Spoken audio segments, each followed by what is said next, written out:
Ladies and gentlemen, welcome back to Dallas Live, and I am your host, Dr. RC. The number to call is 469-307-1642. We are listening to Richard Muti. He has written the best-selling book, The Charmer, and it is a non-fiction book. This true story of Robert Reldan, rapist, murderer, and millionaire, and the woman who fell victim to his allure.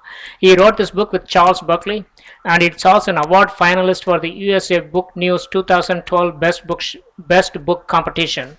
And this book is also available at Amazon.com and various bookstores. And I was able to read this fascinating book on Kindle. So let's get back to Richard. Richard, I got a couple of questions for you. In when you Yes, were working on the Navy, you said you were a Navy pilot. yes, that's right. When I graduated from the Naval Academy, I went right through flight training, which started off in Pensacola, and then came out to Corpus Christi, Texas, where I earned my wings. In those days, every Navy pilot had to qualify by landing on a carrier, an aircraft carrier, and that was probably the most exciting thing I've ever done in my life, landing on a carrier. We had to do it, I think, 16 times to qualify and get our Navy wings. Oh, wow. Once, once I qualified and became a pilot, a full-fledged pilot, I was assigned to a patrol squadron on the East Coast, stationed in Norfolk, Virginia, and we flew four-engine patrol planes out on patrols over the Atlantic Ocean, mainly. That was at the height of the Cold War, and mainly we were assigned Soviet surveillance, shipping surveillance, and submarine monitoring, et cetera, to try to keep our seaways safe. We deployed over to the Mediterranean, so I did a lot of flights up and down the Mediterranean, again, monitoring Russia, Soviet Union shipping and submarine traffic, and it was pretty exciting. I spent 5 years in the Navy, a little over 5 years, and then I left the Navy when I got a scholarship to Harvard Business School. I see. So, are you still flying? No, I actually have not flown since I left the Navy. I miss it at times, but I've been much too busy to take it up as a hobby, I'm afraid.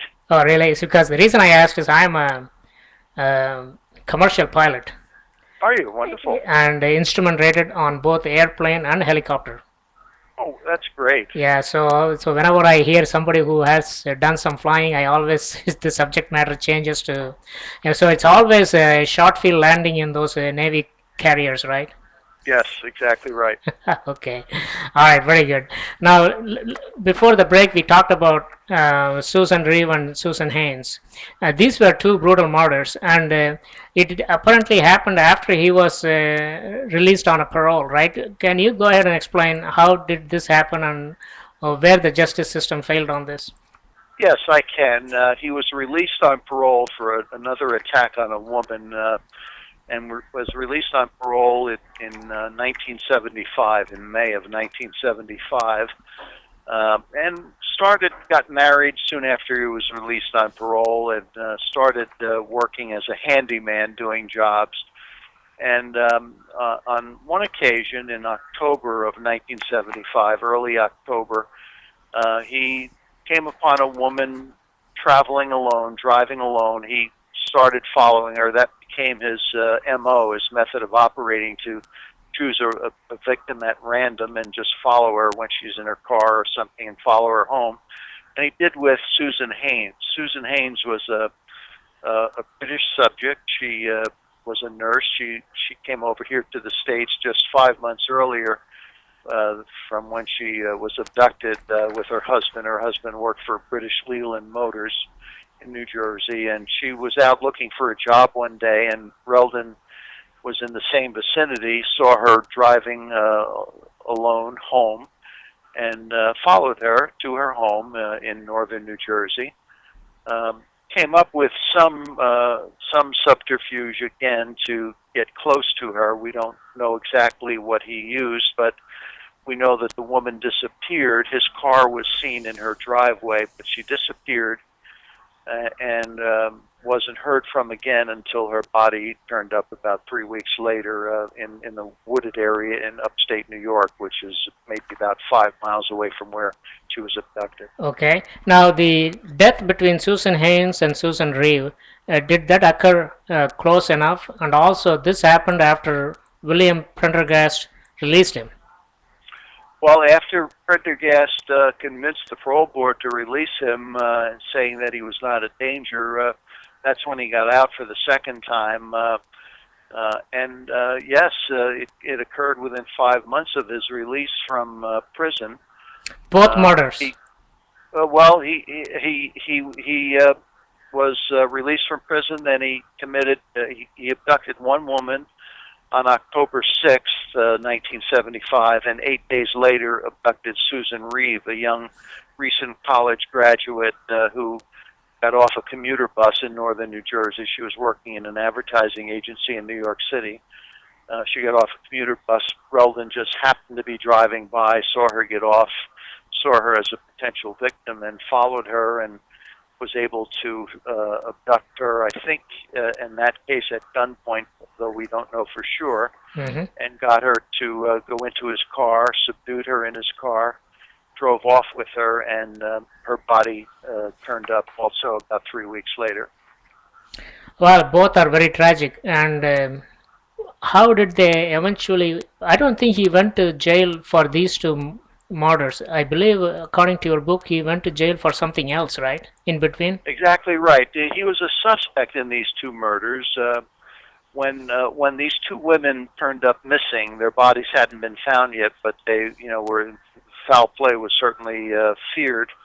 When they turned up missing, the prosecutor's office in the county where they were abducted followed the usual police protocol, and that was to look at recent parolees for sex offenders, people who had recently gotten out of prison for sex offenses, and to try to interview them to see if there was some connection between them and these recent abductions. There's a high recidivism rate with sex offenders, and they're always prime suspects for any new cases that turn up, especially after they just get out of prison.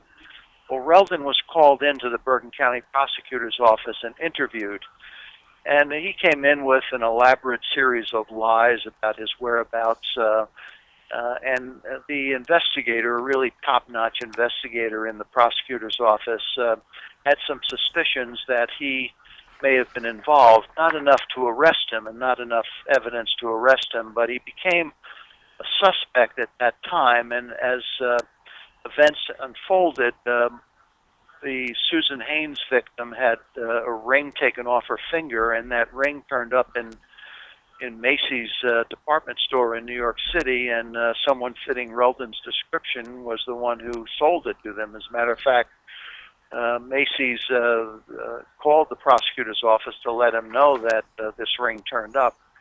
Reldon, when he saw that he was perhaps becoming a prime suspect in these two abductions and murders, tried to throw suspicion off of himself by committing two daylight burglaries, almost as if he were willing himself to be caught for those burglaries. Right. And indeed, he was caught and sent away to prison for these two burglaries to which he pleaded guilty.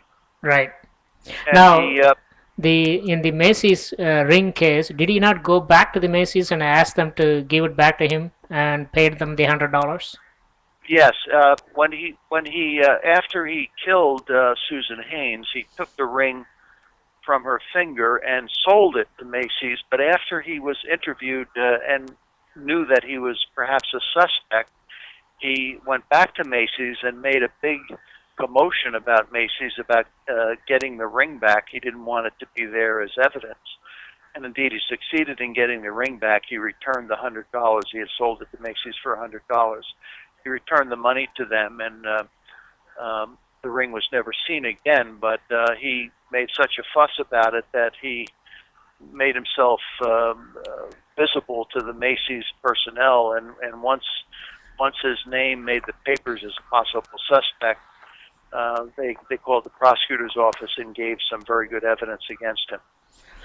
Very, very interesting. Now, after reading through the book, I realized this guy seems to have a minimum of three lives because you talked about Redland 1, 2, and 3, where how he was able to have a mistrial declared in each one of the first two cases. On the first one, I believe he had a smitten female jury who would not convict him. Is that correct? Can you tell us a little bit more Yes, about it? exactly right.